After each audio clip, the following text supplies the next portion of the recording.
የኑሮ ችግር ያለባት ሰው አልነበረችም አሁን አለብኝ እያለች ስለሆነ አልነበረችም ምን ፈልጋ የደህንነት ስጋት አለብኝ ትላለች ምን ፈልጋ ንብረት የተወረሰ ትላለች ምን ፈልጋ ጉዳ ያደረገኝ የቀድሞ ባለቤት ትላለች አንድና አንድ ነገር ለደህንነት ይሰጋሉ እሱ እኔ አሁን ገለቴ ሚዲያው ላይ ቀርባ ለደህንነት ይሰጋለው ብላ ብዙ ነገሮች ስታቀርብ ብዙ ሪዝኖች እኔ ደግሞ ያን ነገር ከታደለ ነበር ቀድሜ የሰማሁት ለደህንነቴ እኔ እሰጋለሁኝ ብሎ ነበር በብዛት ከቤት እንደማይወጣ ስልክ እንደቀየረ ኢቭን መኖሪያ ቤት እንደቀየረ ጆረጅም ነው የሚልም ስጋት አለው ይፈራል ታሰረ እጁ ላይ ሽጉጥ ተገኘ የሚሉ ጉዳዮች ተነሱ በኋላ ደግሞ በማግስቱ እንደዚህ ነው ኔጋ የታሰረ እስረኛ የለም ብሎ ደግሞ የአዲስ አበባ ፖሊስ መግለጫ ነገር ሰጠ ትክክለኛው ነገር ምንድነው እዛ አካባቢ ስለዚህ የሆነ ኃይል አለ ማለት ነው ይህንን ሰው አስገድዶ ካለበት ከሰፈሩ አካባቢ አስገድዶ በዛ አይነት ሁኔታ ያወሰደው ትናንትናም የወጣ ቤተሰቦቹም ያፋልጉኝ ተማጽኖ ደግሞ የላኩት አለ ስለዚህ አሁን ያለበት አይታወቅም ቤተሰብም በማፈላለግ ሂደት ላይ ነው ያለው ገና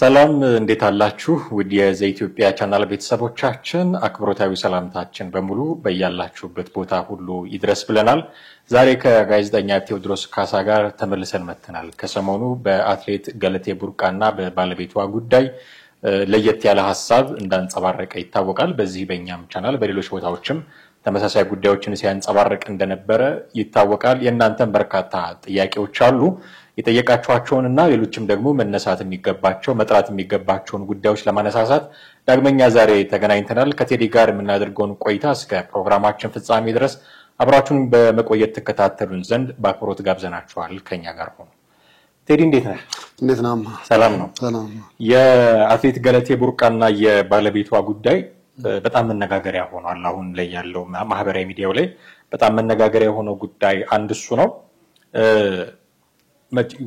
ወደ አንድ አይነት አቅጣጫ ይፈስ የነበረውን ነገር አይ ከዚህም ሳይድ ደግሞ መታየት አለበት በሚል ያነሳቸው ነገሮች ነበሩ ባለፈው በዚህ በእኛም ፕሮግራም በሌሎች ቦታዎችም ያነሳቸው ነበሩ በርግጥ ከውጭ ሀገርም ቤተሰብ ነኝ የእህቴ ልጅ ነው የሚል አንድ ሰው ቀድሞ እዚህ አዲስ አበባ ውስጥ ፖሊስ መርማሪ የነበረ ሰው የተለየ እይታ አጋርቶ ነበረ እነዚህ ጉዳዮች አየር ላይ ከዋሉ በኋላ በርካታ ጥያቄዎች ይነሱ ነበረ መጀመሪያ የምፈልገው ከየትኛው ነው ጠበቃ ነው ወዳጅ ነው የሚል ጥያቄ መነሳት ጀምሮ ነበር ምክንያቱም ምንድነው እሱን ዲፌንድ እያደረከው ነበር ወዳጅ እንደሆንክ ተናግረሃል እዚህ በነበረን ፕሮግራም ላይ ወዳጅነት እንዳላችሁ ተናግረሃል በርግጥ ግን ዲፌንድ ስታደርግበት የነበረው መንገድ እንደ ጠበቃ የመሰላችሁ ሰዎች አሉና ወዳጁ ነው ጠበቃ ነው ለጊዜው ወዳጁ በሚለው ይያዝልኝ አንዳንዱ የተለቀቁ ቪዲዮዎች ላይ አይቻለው እዚህ ዳረቴ ላይ በትልቁ ጠበቃው እየተናገሩ ነው የሚልና በአንድ ጀንበር ራሴን ጠበቃ አርጋ ገኘሁትና በርግጥ በወቅቱ ስንነጋገር እኔ በሁለት ነገሮች ይዤ ነው ለመናገር የደፈርኩበት አንደኛ በማውቀው ልክ እሱን ቤተሰቡን እሷን በማውቀው ልክ አይ እዛ ላይ ያተባለው ነገር ሳይሆን ይሄ ነው ሁለተኛው ደግሞ የሰበር ፍርድ ቤት መጨረሻ ውሳኔ የነበረው ነበር ወረቀቱን በሙሉ ዶክመንቱ ስለነበረኝ እሱን አየው ታገላበጥኩት አነበብኩትና ውሳኔውንም አንበቤ መጨረሻ ላይ ነው እና ሁለቱንም ያጣቀስኩኝ ነው አንደኛ በፍርድ ቤት ያለውን ሁለተኛ ደግሞ በግል ደግሞ እንደማቃቸው የነሱ አኗኗር ላይፍ ስታይል እንዲነው እሱ በዚህ መልኩ ነው እሷ በዚህ ነች ይያልኩ ተናርግ ያለው ሰዎች የሆነ ባንድ ሳይድ እንደሆነ አድርገው ብዙ ያሰባሉ ያ ቢሉ አይገርምም አይደንቅም ምክንያቱም በብዛት ስለሱ ስለተናገርኩ ሊሆን ይችላል ነገር ግን እሱ መናገር ስላልቻለ ወይ ደግሞ እሱ ሚዲያ ላይ ስላልቀረበ የሷ ብቻ ስለተሰማ ነው እኔ ከሱ አንግል ሆኜ ለመናገር ምክንያት ይሆነኝ እንጂ ምናልባት የቀረበው ሰይፉ ላይ ደግሞ እሱ ቢሆንና እሱ ተናግሮ እሷ ሚዲያ ላይ ሳትቀርብ ብትቀር ከሷ ወገን ሆኜ መናገር የማይቀር ነበር። ለምን የማውቀውን እውነት አውጣ ዘንድ ያው አይምሮዬ ውስጥም ያለው ሌላኛው እንደውም ሲነሳ የነበረው ነገር ምንድነው ለምንድነው ሰውየው ራሱ መቅረብ ያልቻለው? እውነቱን ለመናገር ሞክረናል፣ ጥረናል። አንተ እንደ ወዳጅ የምታውቀው ነገር ነው የተናገርከው። አሁንም ቢሆን ግን ለምንድነው ራሱ መቅረብ ያልቻለው? ወዳጁ ሌላ አካል እንዲናገርለት ለምን አስፈለገ የሚል ጥያቄ ይነሳልና አሁንም ድረስ ሙከራዎች እያደረግን ነው፣ ግን መቅረብ አልፈለገም።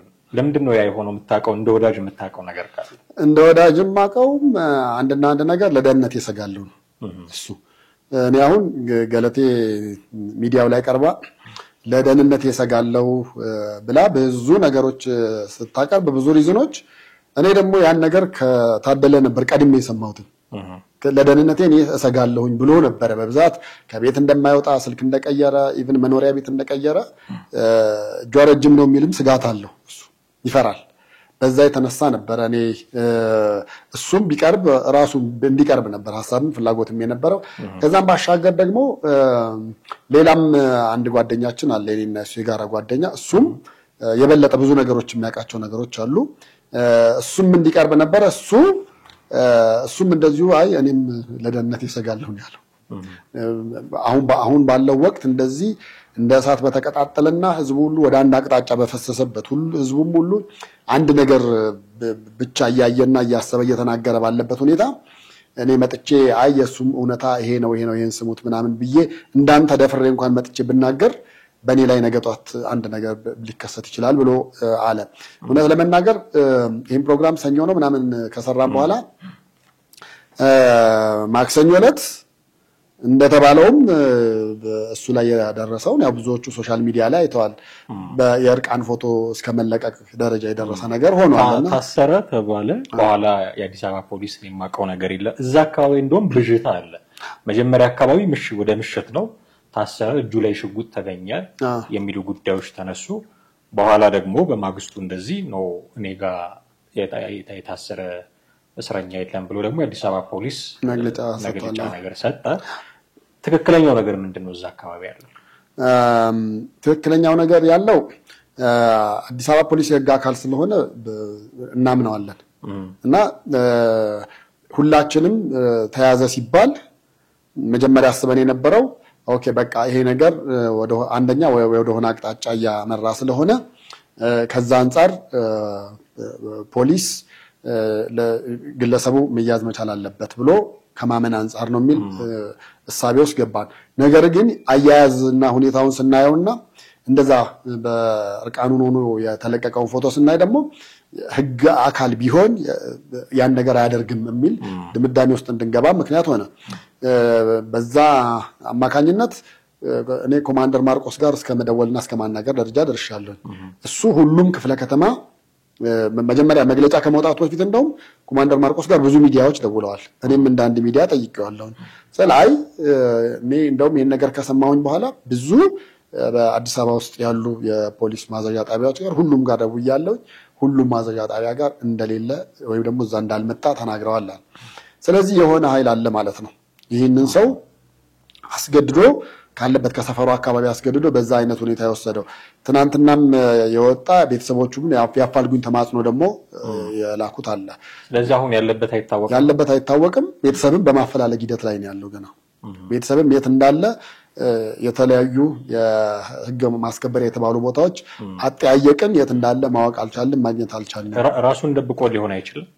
ምክንያቱም አሁን የሚወራው ነገር ሁሉ መያዝ አለበት፣ መጠየቅ አለበት፣ የህግ አካላት ይሄን ጉዳይ ሊከታተሉት ይገባል የሚል ነገር ነው በአብዛኛው ሲወራ የምንሰማው። ይሄንን ፍራቻ ራሱን ደብቆ የሆነ ቦታ ተሸሽጎ ሊሆን አይችልም። ለምን እንደዛ ያደርጋል?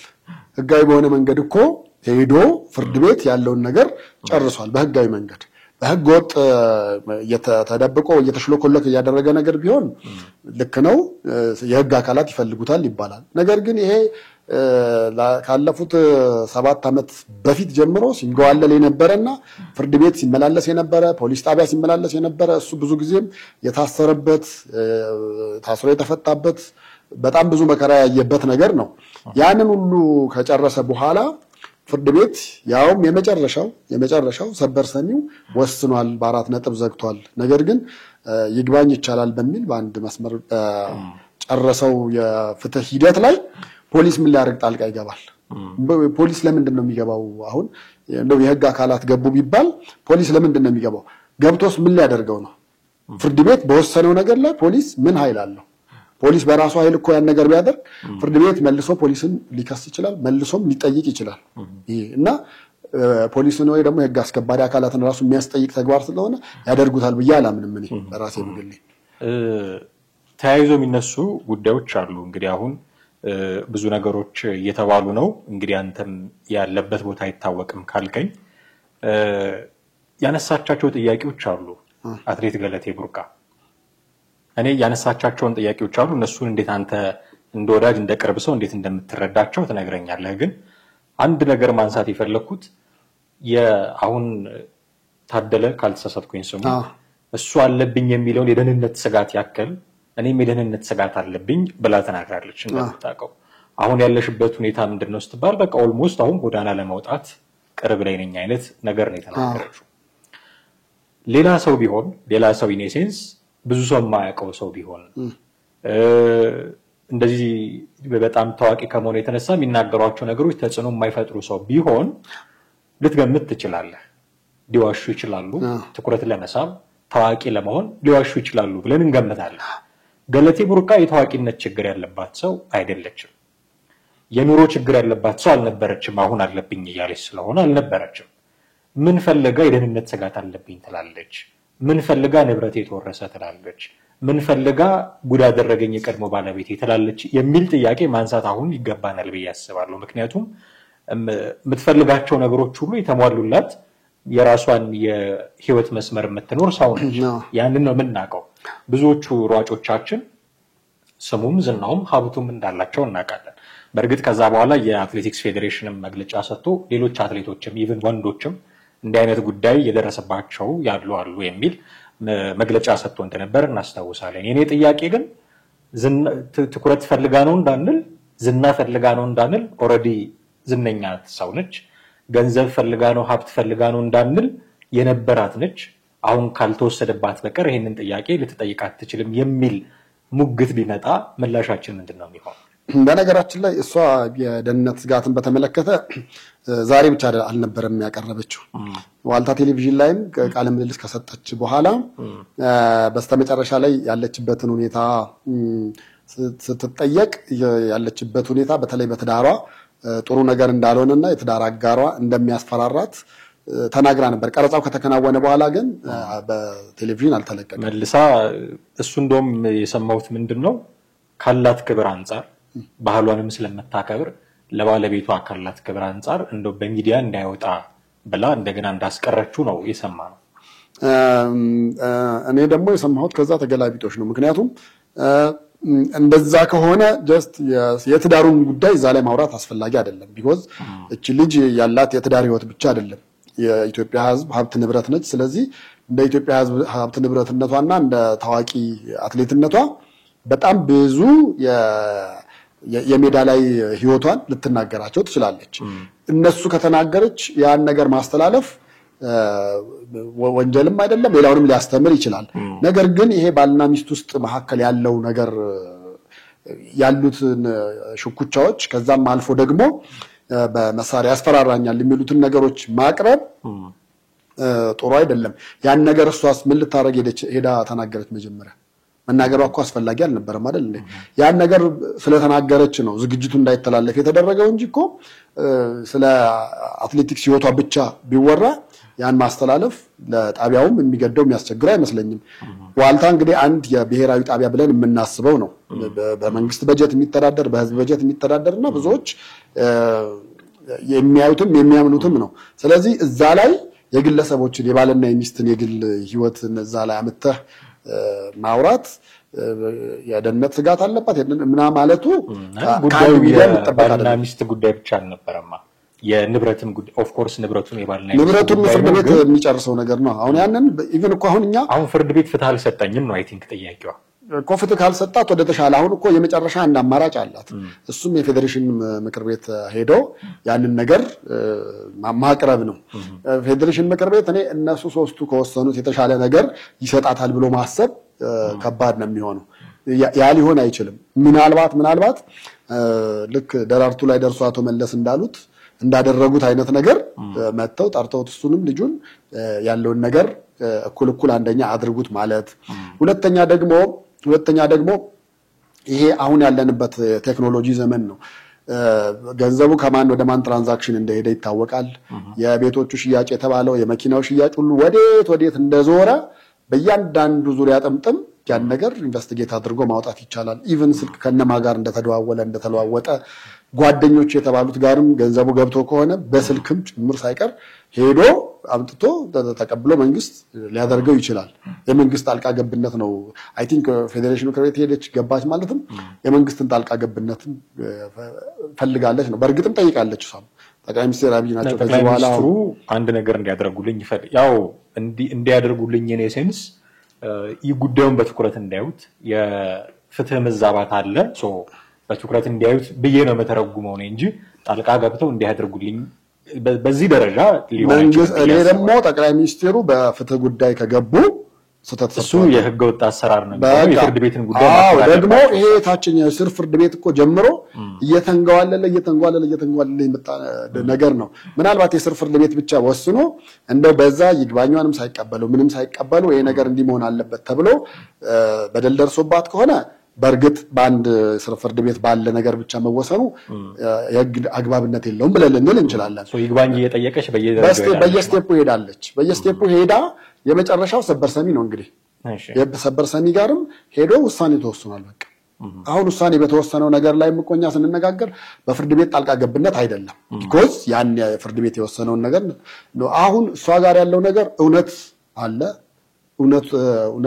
አለ እንጂ ማስረጃ የለም በቃ ማስረጃው ምንድነው እውነቱ ማስረጃ የጠፋለት እውነት ምንድነው ማስረጃ የጠፋለት እውነት የነዛ ሀብት ንብረቶች ነበሯት አፍርታለች አፍርታለች አሁን እነዚህ ንብረቶች የሏት አሁን እነዛ ሀብት ንብረት የሉ የት ነው ያለው እሱ የፍርድ ቤት ውሳኔዎቹን አለ ያነበብኳቸው ለከሌ ተሸጧል ተብሎ በነገራችን ላይ የገዙት ሰዎች ምስክር ሆነው ፍርድ ቤት ቀርበዋል እሺ የገዙት ሰዎች ፍርድ ቤት ቀርበው የሰበር ሰሚውን ውሳኔ ዶክመንቱን ብታነበው እኔ ትናንትናም ሳነበው ነበር እንደዚህ ያገላበጥኩኝ ሳይው በድጋሚ ሳነበው የሚለው አቶ ከሌ የተባለ ሰው የኛውን ቤት ገዝቶታል አቶ ከሌ የተባለ ሰው የኛውን ገዝቶታል ተብሎ የሰዎቹ ስም ሙሉ ለሙሉ ተገልጿል ያልተገለጸው የሰዎቹ መኖሪያ ቤት የሰዎቹ ሙሉ አድራሻ የግለሰቦቹ ማለት ነው የገዢዎቹ ከዛ ውጪ ባለው ግን የገዢዎቹ ስም ራሱ የመኪናውን ገዢዎች የቤት ገዢዎች መሬት የተባለውን ገዢዎች የእያንዳንዱ ተጽፏል ለምን ለምስክርነት ተጠርተው ነበር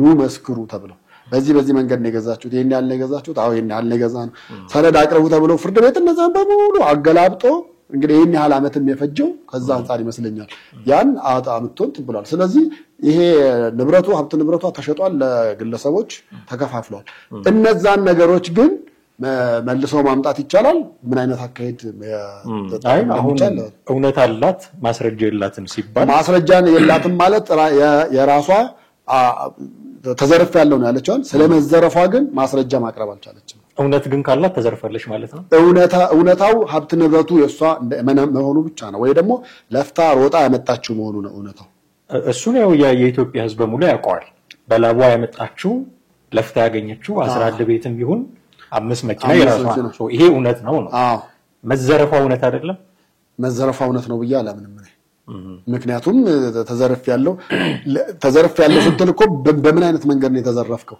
ኪስ ገብቶ ነው ወይስ ምን አይነት አዘራረፍ ነው ብለህ ትጠይቃለህ ስትጠይቅ ፍርድ ቤት እኮ ሄዶ ጉዳዩን ፍርድ ቤት ይሄ ነገር ትክክል ነው ብሎ ያጸደቀው ነው ፍርድ ቤት ባጸደቀው ነገር ተዘረፍኩ ማለት ትችላለህ ከፍርድ ቤት በላይ ወዴትኛው አካል ነው የምትሄደው አሁን ገለቴ ትሂድ ቢባል ከፍርድ ሁላችንም ቢሆን ፍርድ ቤት ነው የመጨረሻ ይወስንልናል ምን ይልልናል ብለን የምንለው አሁን እሷ በርግጥ ዝግጅቶቹም ላይ ስትናገር ተዘርፍ ያለው በጠራራ ፀሐይ ምናምን ይሄ ገለቴ ብቻ ስለሆነች አይደለም ፍርድ ቤቶች ወደ ልደታ ምናምን አካባቢ ሄደ ብትል የሚሉ የሚያብዱ ሰዎች ምናምን ልታይ ትችላለህ ነገር ግን ፍርድ ቤት ሲያይና ሲወስን አንተ ጋር እውነት አለ አው እውነትን አስሬን ነገር ብታወራ ያን እውነት አይደለም ይሄን እውነት ሊያረጋግጥልኝ የሚችል ዶክመንት አሳየኝ ነው የሚል ወረቀት አሳየኝ ነው የሚል ወረቀት ካላሳየ ያንተ አይደለም ስለዚህ ማንንም ሰው ደግሞ የኔ ነው ብሎ መምጣት ይችላል ማለት ነው በዚህ መሃል የተፈጠሩ ክፍተቶች ሊኖሩ አይችሉም ምክንያቱም ውክልና አለው ይሄ ሰው ታደለ የቀድሞ ባለቤቷ ውክልና አለው ውክልናውን ተጠቅሞ እሷ በማታቀበት መንገድ ቤቶቹን መኪናዎቹን ሸጦ የሚሆንበት አጋጣሚዎች ሊኖሩ አይችሉም ምክንያቱም ሙሉ ውክልና እስካለው ድረስ መሸጥ መለወጥ የሚችልበት የህግ ቀዳዳ እስካለው ድረስ እሷ ለውድድር ከሀገር የምትወጣባቸው አጋጣሚዎች በርካቶች ናቸው እንደሚታወቀው እነዚህን ክፍተቶች ተጠቅሞ የቀድሞ ባለቤቷ እነዚህን ነገሮች ሸጦ ለራሱ ጥቅም አውሏል የሚል ሌላ ክርክር ሌላ አርጊውመንት ቢነሳ እውነት አላት በርግጥም ገለታ ያስብለ እውነታው ሙሉ ውክልና መስጠቷ ነው ነገር ግን ያ ሰው ሙሉ ውክልናውን ተጠቅሞ አድርጓል ብለህ እንዳትል ደግሞ በተለይ በሰነዶች ማረጋገጫ በኩል በሚሄድ መንገድ ላይ አንደኛው ምን አለ መሰለ አንድ የህግ ባለሙያም ትንታኔ እየሰማሁ ነበር በተለይ በባልና በሚስት መካከል የሚደረግ ማንኛውንም አይነት ውክልና ሰነዶች ብቻ አይደለም የሚያጸድቀው ይላል ፍርድ ቤት ድረስ ይሄዳል ፍርድ ቤት ራሱ ያንን በተለይ ባልና ሚስት መካከል ካለ ነው በወንድም በእህት በመናምን ነገር ጣልቃ ገባም ነው ባልና ሚስት መካከል ግን በሚኖረው ላይ ሰነዶች ብቻ ውክልና ስለተሰጠ አይቀበልም ፍርድ ቤት ራሱ ማጽደቅ መቻል አለበት ነው የህግ ባለሙያ ሁለተኛ ደግሞ ምን አለ መሰለህ ሁለተኛው በተለይ ግዑዝ የሆኑ ንብረቶች ሲሸጡ እንደ መኪና ቤት መሬት ምናምን አይነት ነገሮች መሬት ሲጀመር አይሸጥም ያው ይዞታው አለ ተብሎ በሚታመንበት መንገድ ነው የሚሄደው እነዛ በሚሆኑበት ጊዜ ያላገባ ወረቀት ማምጣት ግዴታ ነው ካገባህ ደግሞ ሚስት መቅረብ ግዴታዋ ነው መፈረም አለባት አሁን ሳይፈረም የገዙ አካላት ካሉ ሲንግል ነኝ ብሎም የሸጠላቸው አካላት ካሉ በህግ አግባብ ሊመለስላት የሚችል ነገር ይኖር ይሆናል በእነዛ ቀዳዳዎች ተጠቅማ መሄድ መቻል አለባት እኔ እንትኑ ላይ ይልቅ ሳይ በተወሰነ መንገድ ያሳዘነኝም ያስገረመኝም ነገር ምንድነው እህቷን ነበር በፍርድ ቤት ጉዳይ ወኪል ያደረገቻት ማለት ነው እሷ ፍርድ ቤት አትቀርብም ነበር ማን ነበር የሚቀርበው እህቷ ነች የምትቀርበው ስለዚህ እህት እንደራስ ሆና ማስረዳት ትችላለች አንደኛ ይሄን ያዝልኝ ሁለተኛ ደግሞ እንደዚህ አይነት ነገር ሲያጋጥምና በጣም ጠንከር ያለ ኮንክሪት የሆነ ነገር በሚሆንበት ጊዜ ቢያንስ ጥሩ ጠበቃ አንዳንዴ ጠበቃዎች ማያስኬድ መንገድ ወይም ደግሞ መርታት ማትችልበት መንገድ ይያለ ተቀብለው ብቻ ግን ጉዳዩ ያስኬዳል ችግር የለም ትረታለ ታሸንፋለህ ይሄ ነው ብለው ወደዛ ውስጥ የሚገቡ አንዳንድ ጠበቆች አሉ ይሄን ጉዳይ በተመለከተ ጠቅላይ ሚኒስትሩ ወደ ስልጣን የመጡ ሰሞን ነው እንደውም የተናገሩት በተለይ በፍርድ ቤቶች ዙሪያ በተናገሩት ላይ አንዳንድ ጠበቆች አላችሁ ጉዳዩ እንደማያስኬድ ያወቃችሁ ወይ የትም እንደማያደርስ ያሰው እንደሚረታ ያወቃችሁ ነገር ግን በገንዘብ ተደራድራችሁ ጉዳዩን ታስቀጥላላችሁ በኋላ ያሰው እንዲረታ ይሆናል ጠበቃ ዞሮ ገንዘቡን ማግኘቱ አይቀር እንደዛም አይነት አካሄድ የሄደችበት አለ ብዬ አስባለሁ ምክንያቱም እሷ ጋር ካሉት ነገሮች አንፃር እንኳን ያሉትን በጣም ጠቃሚ ናቸው የተባሉትን ማስረጃና መረጃዎች ይዞ አለመቅረብ ምስክር ሲባል በገዢዎቹን ብቻ ማቅረብ እነዛ ሂደቶች ምናልባት እሷን ጎርቷታል ብዬ አስባለሁ እዛ ውስጥ ደግሞ ከመግባት በፊት ቢያንስ ፍርድ ቤት የሚያደርገው ሂደት አለ ተስማሙ ይላል መጀመሪያ ተስማሙ ነው የሚል ገና ወደ ፍቺ ስትመጣ ልክ ፍቺው ከጸደቀ በኋላ አሁን ሀብት ንብረት ይገባኛል የምትሉት ነገር ካለ ጥያቄ አቅርቡ ይላል ጥያቄ ሲቀርብ ይሄ እንደ ሌላው እንደ ተራው ሰው የሹካና ማንኪያ ወይ ደግሞ ጀበናና ሲኒ ማከፋፈል አይደለም ወይ ፍሪጅ ቴሌቪዥን አትባባልም በእነሱ ደረጃ ስለሆነ ቤትና መኪናዎች ናቸው ሊሆኑ የሚችሉት በሊብሬ ያላቸው ናቸው ዶክመንት ሊሆኑ ናቸው ስለዚህ እነዛ ቀርበው እያንዳንዱን ነገር ፍርድ ቤቱ ያያየን የወሰነው እኔ አሁን አንዳንዶቹ ለፍርድ ቤት እንደው በጃዞር የሆነ ነገር አድርጎ እንደሆነ ምናምን ከሱ የበለጠ የተሻለ ነገር የነበራት ማድረግ የምትችለው እንደውም እሷ ነበረች ግን ምናልባት የትም አይደርስም የሚል ቸልተኝነትም ኖሮባት ሊሆን ይችላል ብዬ አስባለሁ ከነዛ አንፃር ነው ያጣችበት አሁን እውነት አለኝ ብላ እሷ ከመታቀርባቸው መከራከሪያዎች መካከል አንዱ ቤቶቹን የሸጠላቸው አካላት እና ደግሞ የሸጠበት ገንዘብ አሁን እኛ ከምንገምተው በጣም በታች ነው። ለምሳሌ አይ ቲንክ ካልተሳሳቱ ባለ 2 መኝታ ቤት ይመስለኛል ያለችው በ500 ሺህ ነው በ300 ሺህ ብር 200 ሺህ በ200 ሺህ ብር ሸጧል። ለገዛ እናቱ አይ ቲንክ ካልተሳሳቱ ሸጧል የሚሉ ነገሮችን አንስታለች። ይሄን አጥርቶ ማለፍ ያስፈልጋል ብዬ አስባለሁ። አሁን በዚህ ጊዜ ባለ 2 መኝታ ቤት በ200 ሺህ ብር ማለት ቀልድ ነው እንደምታውቀው። አንድ አመት በኪራይም ካኖረህ 200 ሺህ ብር በጣም ትልቅ ነገር ነው የሚሆነው።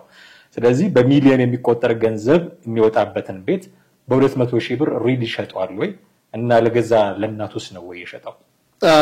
እሱ እኔ ዶክመንቱን ማየት እድል ገጥሞኛል። ማለት ይሄ በተለይ ሰበር ሰሚው ጋር ሲደርስ ሰበር ሰሚው የስር ፍርድ ቤቶች ያላዩት ብሎ የሆነ ነገሮች ነቅሶ ለማውጣት የሞከረው ነገር አለ። አንደኛው የዚህ የቤቱ ጉዳይ ነው 200 ሺህ ብር በሚለው ማለት ነው። 200 ሺህ ብር እውነት ለመናገር በዛ ልክ የሚያወጣ አይነት ነገር አይደለም። ሁለተኛ ደግሞ ምናልባት ልጅ ስለሆነ ለእናቱ ነው አይደል ይሄ ነገር የሆነው። ዞሮ በውርስ መልሶ ሊያገኘው አንድ እሱን ተጠቅሟል የሚል እናቱ ሸጧል። ሸጧል ነው ዶክመንቱም እንደዛ ነው የሚለው። ለገዛ እናቱ ከሸጠማ እውነት አላት ማለት ነው ገለቴ። ለገዛ እናቱ የሸጠበት አግባብ እኔ አሁን እንደ ነፃ ሰው እንደሆነ ብዬ ሳስበው ገለቴ ሰጥታለች። ስለዚህ ይህ ሰው እናቴ የሆነ ነገር ዋስትና ይኑራት።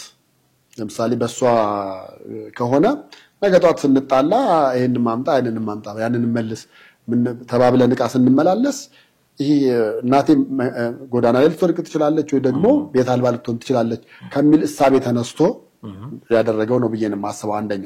ሁለተኛ እናትየው በዛ ልክ አላቸው ወይ ስትል በዛ ልክ ገንዘቡ ላይ ኖራቸው ይችላል። እናቴ ጎዳና ላይ እንዳትወድቅ ተብሎ የትዳር አጋር ቤት መቼም ዝም ብሎ አይሰጥም። እሷ በማታውቅበት ሁኔታ ወይ በዚህ ገንዘብ ሊሰጥ ይችላል ተብሎ ማንም አይቀር። አይ ብዙ ነገሮችን እኔ እንደሚገባኝም እንደሰማሁትኝም በመሐከላቸው አለመግባባቶች ሲመጡ ነው ይሄ ነገር እንዲመሆኑ መካካድ አይነት ነገሮች የመጡት እንጂ የሷ ፈቃድ ነበረበት ነው።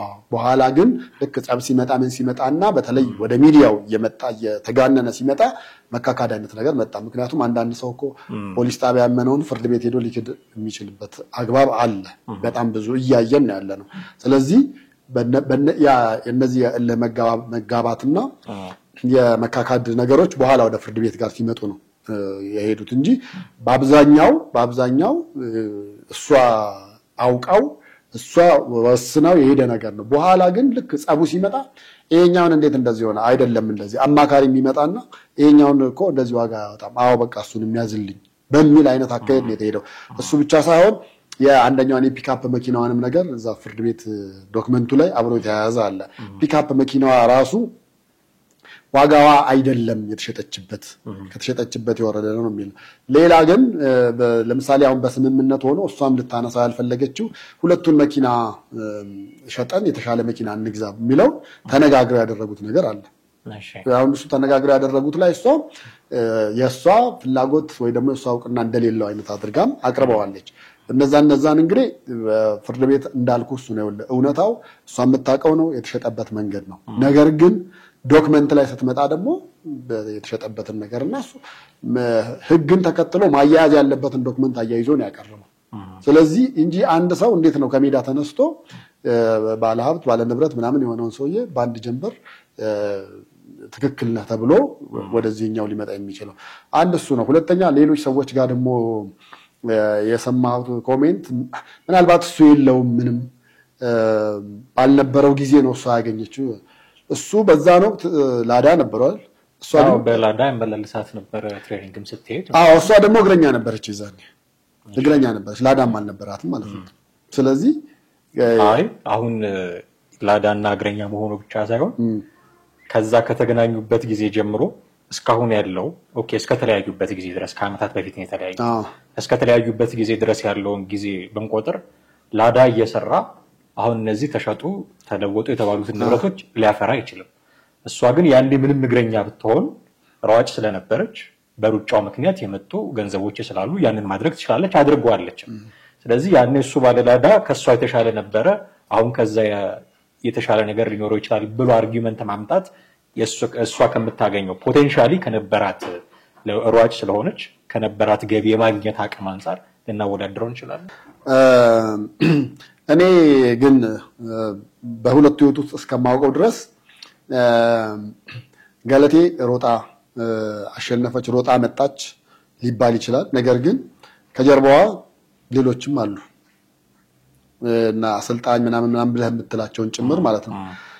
እሱ ደግሞ በእያንዳንዱ የህይወቷ ሂደት በእያንዳንዱ ውድድሯ ላይ የአሰልጣኝን የኮችን ያክል አብሯት የነበረ ሰው ነው። ሌሊት 10 ሰዓት ተነስቶ አብሮ የሚሮጥ የነበረ ነው። ምትበላ ምትጠጣውን የሚያዘጋጅ የነበረ እሱ ነው። የሰውነቷን ጤንነት ይጠብቅ የነበረ እሱ ነው። ከዛም ባሻገር በሌሊት 10 ሰዓት አርጋ ማታ ላይ ደግሞ ወደ 10-11 ሰዓት ላይ ደግሞ ሮጣለው ብላ ወደ ትሬኒንግ ስትሄድም አብሯት ነው ያለው። በእያንዳንዱ ስቴፕ አብሮ ያለ ሰው ነው። ስለዚህ ምናልባት የሚለያዩት ምን ውስጥ ስትገባና እዛው ውድድሩ ሄዳው ላይ ብቻ ነው እንጂ ከዛው ከጀርባ ያለው ነገር እሱ ነው። አሁን እኮ እሷም በዚህ ደረጃ አንድ ያመነችውና የተናገረችው ነገር አለ። ከዛ በኋላ ለምሳሌ በውድድር የመድከም ነገር እንዳለ እና የፈለገችውን ውጤት ማምጣት እንዳልቻለች የገለጸችበት ነገር አለ።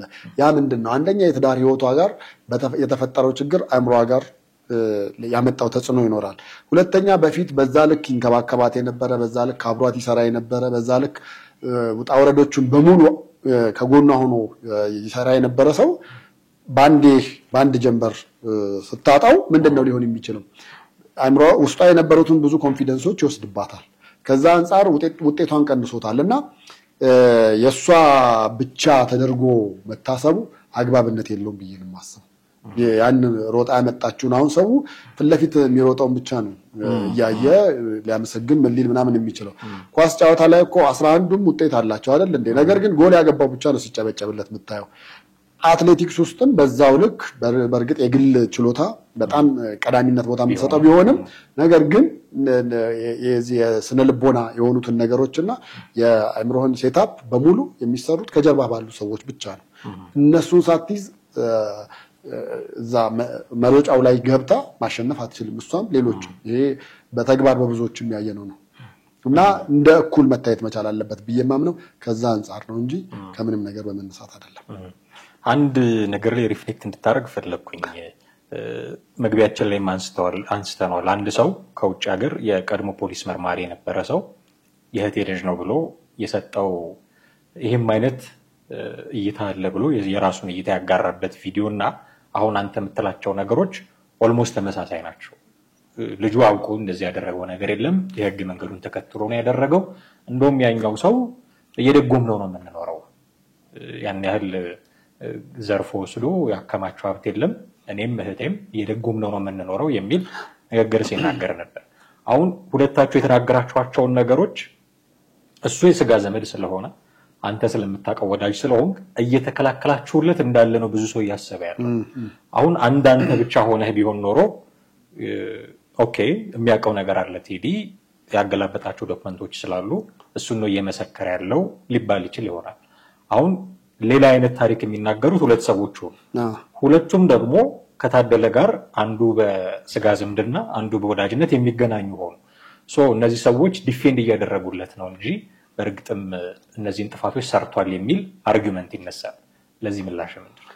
ለዚህ ምላሽ የሷ ቀድማ መናገሯ ወይ ደግሞ ቀድማ ሚዲያው ላይ ወጣ መናገሯ አንደኛ ህዝቡ ላይ ተጽዕኖ አሳድሯል። ሁለተኛ እውቅናዋ ያለውን ተጽዕኖ ማሳደር ችሏል። ሶስተኛ ደግሞ እዛ ላይ የነበሩት ገለጻው ላይ የነበሩት የቁጥር ጨዋታዎች ነው ብለ በቃ ለምሳሌ 11 ቤት ምናምን ቢባል እኔ ራሱ ሐቁን ምነግር በቅርበት ማላቀው ቢሆን 11 ቤት ሲባል አፈሪ ብላ እንዴት እንደዚህ ያደረገ ብዬ እኔ ራሱ ባገኘው መንገድ ላይ አልተወው ብዬ የምለው ሰው ነው የሚሆነው። እንዲህ በርቀት ላለ ሰው 5 መኪና ምናምን ሲባል ቁጥሮቹን ስትሰማ ያስደነግጣል። የምናቃት እሷን ብቻ ነው። ስለዚህ በዛ ነገር እንደማንኛውም ሰው እሆን ነበር። ነገር ግን በቅርበት የምታውቀው ሰው ሲሆን ደግሞ እንዴ ይሄ ነገር እንዴት ነው እኛ ያያወቅን ለምንድነው ወደ አንድ ነገሮቹ ብቻ ሲሄዱ ለምንድነው ዝም የሚባለው? ከሱ በመነሳት ነው። አንዳንዶቹ በኮሜንቶች በተወሰነ አንብቤያለሁ። ቤት ደርሶታል፣ መኪና እንትን አድርጎታል፣ ወይ ገንዘቡ ተካፋይ ነው ምናምን እንደዛ ሁሉ የሚሉ ነገሮች አሉ። እኔ ነገር ማንም ሰው እንደዛ አይነት ነገር ቢደርስበት የማቀው ከሆነ በማቀው ልክ ሄጀ በመስከረ የማይቀር ነው በኔ በኩል ደግሞ ሀብት ንብረት ምንም 5 ሳንቲም እኔ ኢቭን ሻይ ቡና ስንጠጣ አንድ ቀን እሱ ከከፈለ አንድ ቀን እኔ ከፍላለሁ እንጂ በእሱ ያላት ሴት ባለቤት ስለሆነ የተሻለ ብር አለው ምናምን ነገር ብዬ እሱ ብቻ እንዲከፍል አድርጌ አላቅም በጋራ የምናገኘው ጓደኛሞች ነበር እውነቱን ምነግርህ የረባ ነገር የትልልቅ ግብዣ ላይ እንኳን ተገባብዘን አናቅም ነበር በቃ ሻይ ነው ቡና ነው ጀስት ጫወታ ነው ሌሎች ነገሮች ናቸው እንጂ ይሄን ያክል አሁን አንዳንዱ አብሮት ጮማ ቆርጦ ነው አብሮት ጠጅ ጠጥቶ ነው ምናምን ሁሉ አያለው ሰማለውና ለካ እውነትን መናገር እንደዚህ ያደርጋል ወይ ብለህ አንዳንዴ እንድታስብ ያደርጋል እሷ የውቅናዋ ጉዳይ አለ ሁለተኛ እንደዚህ የቁጥር ጉዳዮች አሉ ሶስተኛ ሰው በእሷን ስለሚያቀና እነዚህ ነገሮች በጣም ይወጡ ናቸው ብሎ ያስባል ሌላው ሰው ጋር ግንዛቤ እንዲኖር የምፈልገው ደግሞ አሁን ሰው 11 ቤት ሲባል 11 ቤት አዲስ አበባ ነው ያሉት አንዱ ቤት እንኳን እንደው ዝቅተኛ 10 ሚሊዮን 20 ሚሊዮን ቢገመት ሌላው ምናምን ብሎ የተጋነነ ብር ሊያስብ ይችላል ግን የፍርድ ቤት ውሳኔው ላይ ምናምን ነገር ሳይው የሚገርም ነው አንደኛው ሱሉልታ አለን የሚለው አንደኛው ሐዋሳ አለ ምናምን የሚለው አንደኛው ደግሞ ሞጆ እንደዛ ያሉ ናቸው ስለዚህ በርካሽም የሚሸጡ ሊኖሩ ይችላሉ አዎ በርካሽ የሚሸጡ በጣም ብዙዎቹ በርካሽ የሚሸጡ ናቸው ያ ማለት ግን ማጣጣላይ አይደለም ያው 100,000 200,000 ቢሸጡ ቫልዩ አላቸው ነገር ግን የሰው አይምሮ ውስጥ ያለው ነገር ቢያንስ በተወራ ወይ ደግሞ እንትን ባለው በዛ ልክ ኤግዛጀሬት አድርጎ ወይም አጋኖ እንዳያስበው ከማሰብ ነው ምንም አይነት የተለየ ነገር ኖሮትም አይደለም ምክንያቱም እኔ ጀስት ይሄን ነገር ስመሰክርና ስናገር የማውቀው ነገር ስለሆነ እንጂ ወይ ደግሞ የማላቀው ውስጥ ገብቼ እንትን ብያለሁ ሁለተኛ ደግሞ ዶክመንቱም እኔ የሚያስፈልግ ከሆነ እዚሁ ዘኢትዮጵያ ላይ ቢለጠፍ ራሱ ደስ ይላል ሰው ያንን አይቶት ምን ብሎት በቃ ይወስን እስቲ ዝም ብሎ እንደው በአንድ ጎን በርግጥ ነው አሁን የሚዲያ ላይ አቀራረባን ከሷ በላይ ዶክመንተሪ አድርገው የሰሩትን ሰዎች ነው የምታየው ምክንያቱም እኔም ሙሉ ፕሮግራሙን አይቼው ነበርና ሳየው ከግሯ ውሃ እየተቀዳ ምናምን ሲባል ኦ ማይ ጋድ ይሄን ሁሉ ለፍታ ነበር አላለሁ እግሯ ውስጥ እግሯ እንደዚህ ተልጦ እንዲሆን ምናምን ነገር ግን በነዛ ህመም ውስጥ ሁሉ የሚታመም ባል ነበራት እሷ ስትታመም የሚታመም እሷ በዓለም አደባባይ ላይ ስትወድቅ እሱ ደግሞ ያያት እየወደቀ እየተነሳ ብዙ ከሷ በላይ ስቃይን ያሳለፈ ሰው አለ አንዳንዱ በሴትነት በወንድነት ይላል ለምሳሌ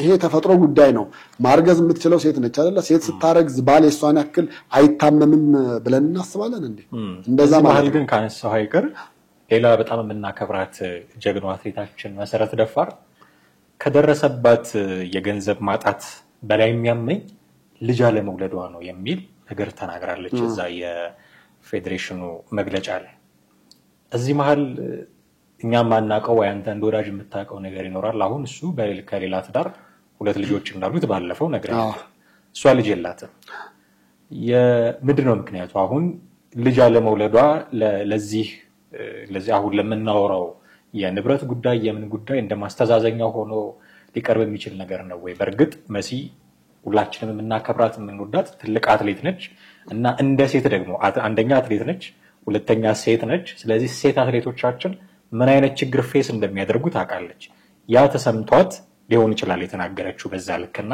የሚያሳዝነኝ ጭራሽ ልጅ አለመውለዷም ጭምር ነው ልጅ እንዳትወልድ ያደረገባቸው አጋጣሚዎች አሉ የሚል እሳቤ ይፈጥራል ብዬ አስባለሁ የመሲ አነጋገር ምናልባት በኋላ ሌላ ጊዜ መታ በደንብ ክላሪፋይ ካላደረገችው በስተቀር መዘረፏ ብቻ ሳይሆን ልጅ አለመውለዷም ያሳዝነኛል ስትል ይሄ ሰው ልጅ አለመውለዷ የሆነ ነገር ተጠቅሞ ሊሆን ይችላል ብለን እንድናስብ እንገደዳለን እንዲህ አይነት ነገሮች አሉ ባለቤቷ ልጅ ላለመውለዷ 1% አስተዋጽኦ አለው ብዬ አላስብም በፍላጎት ነው ያቆዩት ያለው በፍላጎት ተነጋግረው ነው ያቆዩት ያለው ስለዚህ እነሱ መካከል አሁን እኔ ያንን ነገር እንደ አንድ ማስተዛዘኛ ወይ ደግሞ እንደ አንድ ነገር መቅረቡ ተገቢነት አለው ብዬ አላምንም ምክንያቱም እቺ ልጅ በፕሮግራም እቅድ ይዛለች እቅድ ይዘህ አንዳንድ እቅዶች ስኬታማ ይሆናሉ፣ አንዳንድ እቅዶች ደግሞ ከስኬቱ ውጪ ይሆኑብሃል።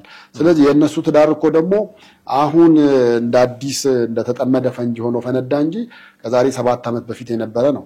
በእርግጠኝነት ምነግርህ ደግሞ መሰረትም የዛሬ 7 ዓመት ታውቀዋለች ይህንን ጉዳይ እሷ ራሱም ተናግራለች። ገለቴም አትሌቲክሶች ማህበር አላቸው እና በተለይ ለሴቶቹ አብረዋት ለሚወጡት የቅርቤ ነው ለምትላቸው በትዳሯ ውስጥ ስላለው ነገር ነግራቸው ነበር። ሁሉም ጸጥ ነው ያሏት። አንዳቸው እንኳን ወቅታዊ ምላሽ ለመስጠት ወይ በሽምግልና ነገሩን ለመዳኘት ምን ለማለት አንዳቸውም ተነሳሽነት አልታየባቸው። ነገር ግን ይሄ ነገር እሁድ የእሷ ንግግር ተላልፎ ከዛ በኋላ ሰኞ ሙሉ ሚዲያው ሲቀባበለውና ምን ሲያደርገው ማክሰኞ ጋዜጣዊ መግለጫ ፌዴሬሽኑ አዘጋጀና እዛ ላይ የሚያነቡ ሰዎች እዛ ላይ እንዲሆኑ አሉ ምናምን ነገር የሚሉ ቀረቡ። ያ ሁሉ አግባብነት የለውም። መጀመሪያ ሄደው ነበር። በጣም ብዙዎቹ የገለቴን ጉዳይ ያውቃሉ። እያወቁ ግን ዝም ብለዋል። እሷ ራሱ ዝም ሲሉ ዝም አልኩኝ ያለችው ቃለ መልሷን አይተው ነው እንጂ ተናገር ያለውን ብያለሁ ብላለች። ስለዚህ አሁን ካለፈና እንትን ካለ በኋላ የህዝብ አጀንዳ ሲሆን ወይ ደግሞ ህዝቡ እንዴት ማህበር የላትም ወይ ጓደኞች የላትም ወይ ያለ እነሱን ማጠልቀል ሲጀምር ምላሽ ለመስጠት መዘጋጀቱ ያን ያህል ተገቢ አይደለም። ይልቅ በሌላ ነገር ሳፖርት መደረግ እንድትችል ለምሳሌ ትልቅ የስነ ልቦና ድጋፍ የሚያደርግላት የስነ ልቦና ባለሙያ በቅርብ ያስፈልጋታል ብዬ አምናለሁ። ብዙ ነገሮችን የምትወስንበት የምትሄድበት አይነት አካሄዶች ጥሩ ስላልሆኑ በዛ ደረጃ ሰው ያስፈልጋታል። ያንን በዛ ይረዷት። ለምሳሌ ፌዴሬሽኑ ብዙ ጊዜ አትሌቲክስ ውስጥ ሲመጡ ወደ ሩጫ ወደ ስቴጁ ከመግባታቸው በፊት የስነ ልቦና ባለሙያዎች አሉ። ልክ እንደ ወጌሻ ምናምን እንደሚዘጋጀው እንደዛ በግሏ ኖሮ ይሄ አይምሮዋን የተጎዳ አይምሮዋን ቢውልድ ሊያደርግ የሚችል ነገር ቢሰራላት ጥሩ ነው። ከዛ በኋላ ይሄን ሀብት ንብረት መልሳ ነገ ታመጣዋለች የሚል እምነት ነው ያለኝ። በዚህ መሃል እንደው አጥርተህ እንድታልፍ ጥያቄዎችን እየጨረስኩኝ ነው። የእህቴ ልጅ ነው ብሎ ማስተባበያ የሚሰጠው ሰው ከውጭ ሀገር ሆኖ ያነሳው አንድ ነገር ነበር።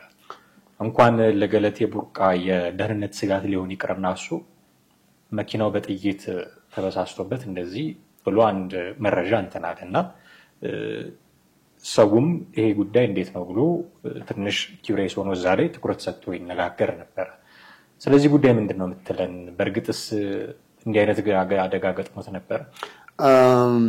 እንዲህ አይነት አደጋ መግጠሙን በአጋጣሚ አልሰማሁኝም። ግን በሚገርም ሁኔታ የደህንነት ስጋት እንዳለው በፊት በጣም ደጋግሞ ይናገር ነበርና እንዴት ሊሆን ይችላል እያልኩ አስብ ነበር። እኔ እንደውም እንዴ እሷ ሴት አይደለች ወይ ምናምን ስል አይ እንዳይመስልህ እጇ ረጅም ነው፣ ልታደርግባቸው የምትችላቸው ልትሄድባቸው የምትችልባቸው ነገሮች በጣም ብዙ ናቸው አለኝ።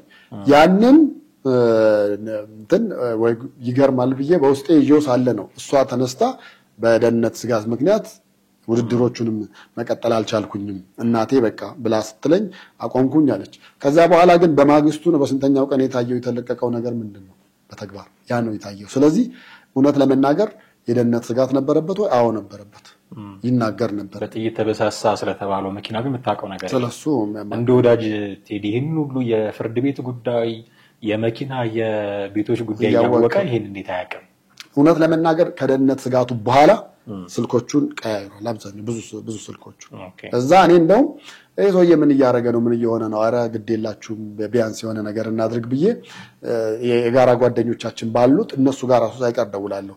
ስልኩ ዝግ ሲሆን ስልክ ቀይሯል ምናምን ነገር ሲባል ደውዬ ምንድነው አዎ ደህና ነው ያው እንዲህ ያለ ስጋት ስላለው ነው እንዲሆነ ነው እና ከዚህ በፊት ባለፈው ቀረጻችን የገለጽናቸውን ነገሮች መደብደቡን ጥርሱ መውለቁን ምናምን ሁሉ እና ብዙ ጥሩ ያሉ ነገሮች ነበሩና አንድም ሁለተኛም ደግሞ ነገሮችን የሆነ ማጋጋል ማካበድ ምናምን ነገርና የበለጠ ሁለቱ ደግሞ ለመጥፎ ነገር እንዲፈላለጉ ማድረግ እንዳይሆን ከሚል ነው። እኔ ብዙ ጊዜ እንደውም እንዴት ካወቅ ሚዲያ ላይ በፊት ሳታቀርበው እሷን ሳታቀርባት እሱን ሳታቀርበው ምናምን ሚዲያ ላይ ተሰጥቶ የተመለሰ በአደባባይ የተሰጣ ትዳር ሚዲያ ላይ በተለይ ከወጣ የተመለሰበት አጋጣሚ የለም። የብዙዎቹን ብናየው መጨረሻቸው ፍቺ ነው የሆነው።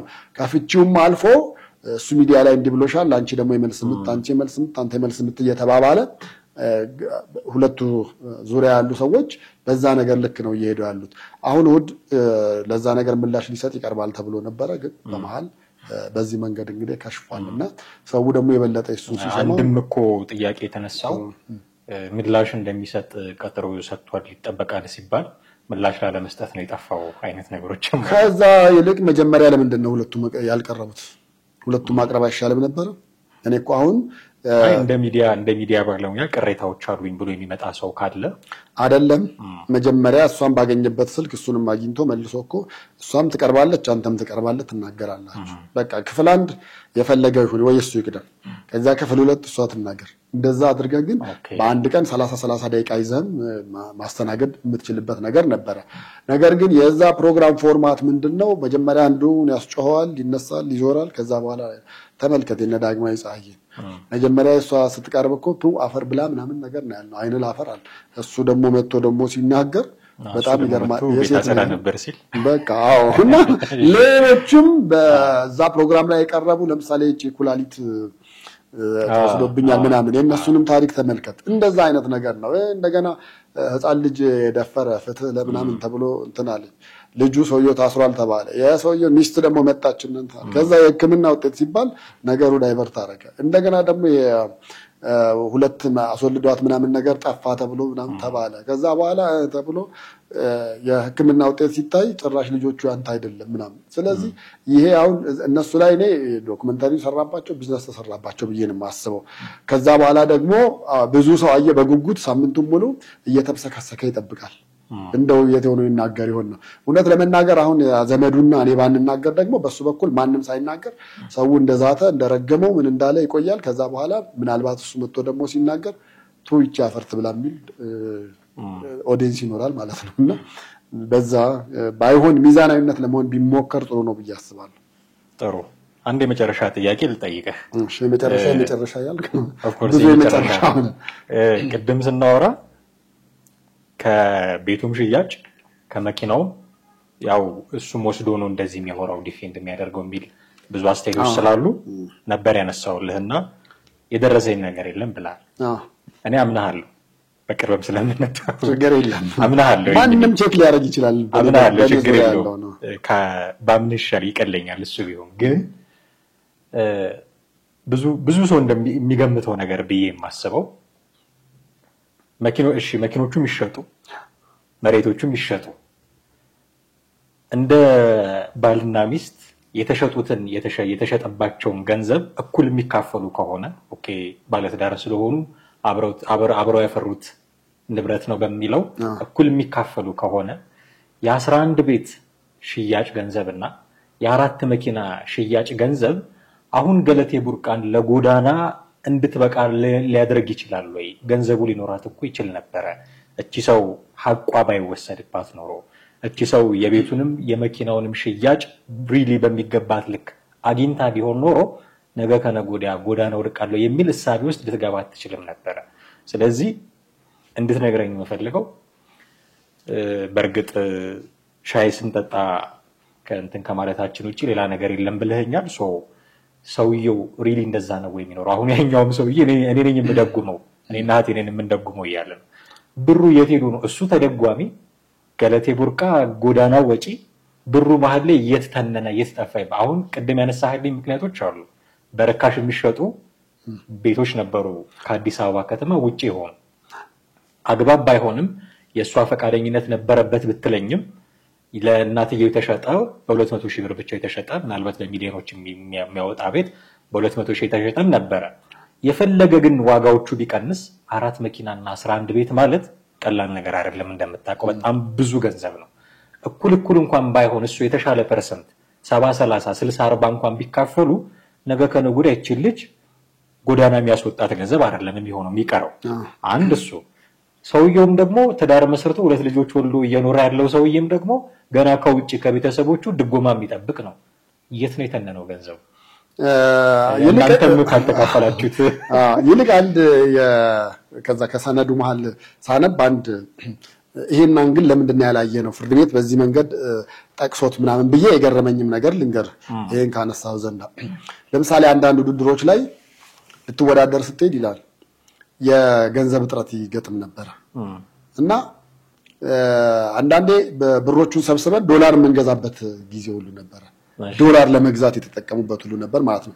እንግዲህ የኢትዮጵያን ብርና የዶላርን ኤክስቼንጅ ሬቱን ደግሞ ብዙዎቻችን የምናውቀው ነውና አንዳንዶቹ የሀብት ንብረት ሽያጮች ውስጥ ለመግባት የተገደዱት በወቅቱ ለውድድር የምትሄድባቸው ቦታዎች ላይ የዶላር እጥረት እንዳይገጥማት ዶላር ተገዝቶ በዛ የምትንቀሳቀስበት የነበረ ነው። ከዛ ባሻገር ደግሞ በብዛት እሱንም ይዛ ትሄድ ነበር። እንግዲህ እሱን ይዛ ስትሄድ ወጪዋን ምናልባት ፌዴሬሽኑ ይሸፍናል ብለን አናምንም። ስለዚህ እዛም ሄደው አብረው እኮ በጣም የፍቅር አሪፍና ጣፋጭ የፍቅር ጊዜያትን ማስቀነጥሱ ነበር ልትለኝ ነው? አዎ። ስለዚህ እነዛ የፍቅር ጊዜያትን የነበሩትን የፍቅር ቄጤማ ሲቀነጥሱበት የነበረውን ነገር ማን ነበር ስፖንሰር የሆናቸው? ማን ነበር የከፈለላቸው ተብሎ ሲባል እኮ ከዚሁ ካለው ከንብረታቸው ላይ ሄዶ ተወስዶ ነው እንጂ እንዴት ነው አሁን እሷ ያለችው አሁን የሚያሳዝንም በጣም ልብ የሚነኩ ነገሮች ፍርድ ቤት ቀርቦ ገንዘብ ቤት ገባ ሲባል በላ ነው አለ። ጀስት ለአስቤዛ ለምናምን ነው በላ ነው አለ። ይቅርታ ያው ማለት መሳቅ ፈልጌ አይደለምና ያን ያህል ገንዘብ እንዴት በምግብ ብቻ ያልቃል ብሎ ገንዘብ ነው ብሎ ከሚታሰበው አንፃር ላይ ውጭ ሀገርም በጣም ብዙ ሀገር ይሄዱ ነበር። ለውድድር በሄዱበት አጋጣሚም ሌላው ሲመለስ የሚቆዩበት አጋጣሚ ነበር። ከዛም አልፎ ደግሞ ወደ ሌላ ስቴት ደግሞ የቀየሩ በጣም አሪፍ የሆነ ሃኒሙን የፍቅር ጊዜ ያሳለፉበት ነበርና በዛን ጊዜ አሁን ያጠፋቸውን ገንዘቦች በፍቅር ጊዜ ያጠፋቸውን ገንዘቦች ጸብ ላይ ስትመጣ እኮ እኔ አላቅም እንዴት ያን ያልፈጀ እንዴት ቢሉ ሲመጣ እንዴት ያን ያልፈጀ የምትባባለው ነው። ግን ባልና ሚስት ሆነ እሱን ነገሮች አትተሳሰብም። ስፔሻሊ በፍቅር ጊዜ ሆነ የምትተሳሰባቸው ነገሮች አይደሉም። እንግዲህ መቼም ከአውሮፓ ሲሄዱ አሜሪካ ሲሄዱ ጣሊያን ሲሄዱ ምን ሲሄዱ የኢትዮጵያ መንግስት ከፍሎላቸው ወይ ደግሞ ፌዴሬሽን ለዚህ ብሎ ነው እኮ ሃይማኖቱን የቀየረላት የሚሉም አሉ። መጀመሪያ ኦርቶዶክስ ነበር፣ ሃይማኖቱን ቀየረላት። የሚያደርገውን ከጨረሰ በኋላ ወደ ሃይማኖቱ ተመለሰ። አይ እሱ አሁን ለጥሞና ነው እንጂ ጀስት እውነት ለመናገር አሁን የዛኔ ወደ ጸበል ይሄዳል ሰው ፕሮቴስታንት ሆኖ እንዴት ወደ ጸበል ይሄዳል ምናምን ሊሉ ይችላሉ። በእስልምናም ያለ እኮ ነው። በእስልምናም አሁን ሃይማኖቱ ምንድነው? ኦርቶዶክስ እንደሆነ ነው የማውቀው። መጀመሪያ ኦርቶዶክስ ነበር፣ እሷን ሲያገባት ፕሮቴስታንት ሆነ። አሁን ኦርቶዶክስ ነው። የቀረበበት ኮሜንት ልክ ነው እንደዛ። አይ ያው ሰዎች አንተ ባመንክበት ልታደርገው ትችላለህ እኮ በቃ መጀመሪያ የሆነኛል ይመስለኛል ብለህ በነገራችን ላይ እሱ ለሷ ብሎ ነው የገባው እንጂ ያናር ስለ ሃይማኖቱ ዕውቀት ኖሮት አስተምሮት ኖሮት በደንብ ሰርጾት አይደለም። አሁን ሃይማኖት እንዲህ በቀላል የምትቀይረው ነገር አይደለም። እና መጀመሪያ የገባው ለማን ብሎ ነው ከሚለው ነው ለሷ ብሎ ነው። ከኦርቶዶክስ ወደ ፕሮቴስታንት ሲገባ ለሷም ብሎ ይግባ ለማንም ብሎ ይግባ መዳረሻውን የሚወስን አካሄድ ነው። መቼም ከሞት በኋላ ህይወት አለ ብሎ እንደሚያምን ሰው ኦርቶዶክስ መሆንና ፕሮቴስታንት መሆን መዳረሻ ላይ ትልቅ ዲፈረንስ አለው እንደምታውቀው። ስለዚህ በገነትና በሲኦል ተወራርዶ ነው የገባው ማለት ነው። ሁለቱም በኢየሱስ ማመን ነው። ስለዚህ ምንድነው አሁን ይሄ ሃይማኖታዊ ክርክር እንዳይሆን ግን በኢየሱስ ማመን ነው። ምናልባት የጸበሉ የምናምኑ ጀስት በቃ የጥሞና ጊዜ ለመውሰድ ወደ ራስ ለመመለስ ምናምን እነዛ ነገሮች አንዴ ቢሆን ተቀባይነት ይኖረዋል። አሁን ከኦርቶዶክስ ወደ ፕሮቴስታንት ሄዶ ቢሆን ኖሮ እዛ ያለበራልኝ እዚህ የበራልኝ ነገር አለ። እሱ ስለሆነና የሀብቱ ጉዳይ ስለሆነ ስለተነሳ ነው እንጂ እኮ በጣም ብዙ ሰው አለ አይደል እንዴ? መጀመሪያ ፕሮቴስታንት ነበር፣ ከዛ ኦርቶዶክስ ነው፣ ከዛ መልሶ ፕሮቴስታንት ይሆናል። ይሄ የሃይማኖት መቀየር በማንኛውም ሰው ነው ያለ ነው። ግን ታዋቂ ሰዎች ላይ ሲሆን ደግሞ የመጉላት ነገር አለ። አሁን በፓስተር ደረጃ ያሉት እኮ ወደ አንድ ሃይማኖት ሲመጡ የሆነ ነገር ወደዛኛው ሲመጡ ደግሞ ይላል። አሁን እንደ ዮኒ ማኛ አይነቶቹ ያው ምናልባት እዚህ ማለት ዮኒ ማኛ ለዚህ ማንሰራ ቢሆን ሰው አይደለም በመቀበል ነው። እሱም ስንት ሃይማኖት አይቷል። በቃ አየ ዋይኖት ለምንድነው እሱ ላይ ሲሆን የገለቴ ባል ላይ ወይ ታዴ ላይ ሲሆን ለምንድነው በዛ ልክ ማናስበው ነው? ሰው ወደ ተመቸው መሆን መብቱ አይደለም። ሃይማኖት ደግሞ አይምሮ ውስጥ ያለህና በራስ ባመለካከት መብቱ ነው። ወደ ፈለገው መሆን መብቱ ነው። ግን ሃይማኖት እንዲህ በቀላል የሚቀየር ስላልሆነ ሃይማኖቱን ለመቀየር እንዲያስብ ያደረገው አንድ ሚሽን ቢኖረው ነው የሚል አርጊውመንት ስላለ አይ እሱ ሲምፕል ነው። ይሄ በጣም ቀላል ነው። ለምሳሌ አሁን እሷን የቀረባት 100% ለገንዘቡ አይነት ነገር ቢሆን እንደዛ ነው ብለህ ልታስብ ትችላለህ። ነገር ግን በዛ ሂደት ልታስበው የምትችለው ልጅ አይደለም። እውነት ለመናገር እኔ እስከማውቀው እስከ ቅርብ ጊዜ እስከምናወራበት ባሉት ሂደቶች ውስጥ አንድም ቀን የሆነ እሳቤ ኖሮት ወይም ኖሮት አይደለም። ግን አንዳንድ ትዳሮች እንደምትፈልጋቸው አይሆኑም። እንደምትፈልጋቸው በምትፈልጋቸው ልክ አይሆኑልህም። ውጭ ሆነ ስታየው በጓደኝነት ስታየው ይሸኛት በነበረበት ጊዜ ምናምን ሲያየው በቃ ከሷ ጋር በአንድ ቤት ቢኖር ዓለምን የጨበጠ አይነት ነገር አድርጎ ነበር ያሰበው። ከገባ በኋላ ግን ደግሞ የትዳር ህይወት ደግሞ ራሱን የቻለ ሌላ የፈተና ህይወት ነውና እነዛ የፈተናዎች ህይወት ላይ ደግሞ የሷ እውቅና የሷ የገንዘቡን ሜክ ማድረግ ብዙ ነገሮች ላይ ሴቷ ተጽዕኖ ፈጣሪ ስትሆን ትዳር ውስጥ በብዛት እንደዚህ ያለ ነገር ይፈጠራል። ከስንት አንድ ነው በዚህ ጉዳይ በጣም ተቻችለው ምን ብለው ሊቀጥሉ የሚችሉት እንጂ ወንድ ልጅ በሀብት ጉዳይ በእውቀት ጉዳይ በተለያየ ነገር ጉዳይ ከሴቷ ዝቅ ባለ ቁጥር ትዳሩ ላይ የሚያመጣው ተጽዕኖች ይኖራሉ። ይሄ አንዳንዶች በአንደበታቸው ባያወጡትም ነገር ግን በተግባር ውስጣቸው ሆኖ ሲያብሰለስላቸው ያቃጠላቸው ለልጆች ብለን እንኖራለን ምናምን የሚሉ አሉ ብዙዎች። ስለዚህ በዚህ አንግል ማየት ተገቢ ነው ብዬ አስባለሁ። በጣም አሪፍ ቴዲ፣ በርካታ ነገሮችን አንስተናል። የተመልካቾቻችንን ጥያቄ እውነት ለመናገር አድሬስ አድርጌያለሁ ብዬ አስባለሁ። እኔም በተወሰነ መንገድ መልሻለሁ ብዬ አስባለሁ ብለን እንገምታለን። ያው የራሳቸውን ደግሞ የሚወስዱት እነሱ ናቸው። ደግመን ይሄን በዚህ ርዕሰ ጉዳይ ላይ ማውራት ያስፈልገንም አንድም ለሱ ነው። በርካታ ጥያቄዎች ስለነበሩ ወዳጁ ስለሆነ የተከላከለለት ነው የሚል ብዙ ኮሜንቶች ስለነበሩ እነሱን መመለስም ደግሞ አስፈላጊ ስለሆነ እነሱንም ከማክበር አንጻር ነው ይሄንን በዚህ ርዕስ ዳግመኛ መምጣት ያስፈልገን። በሚቀጥለው ክፍለ ጊዜ ስንገናኝ ወደ ሌሎች ጉዳዮቻችን ነው የምንገባው። ሌላ ጊዜ የሚፈጠር ነገር ካልሆነ በስተቀር ለነበረን ጊዜ እጅግ አድርጌ አመሰግናለሁ። እኔም አመሰግናለሁ።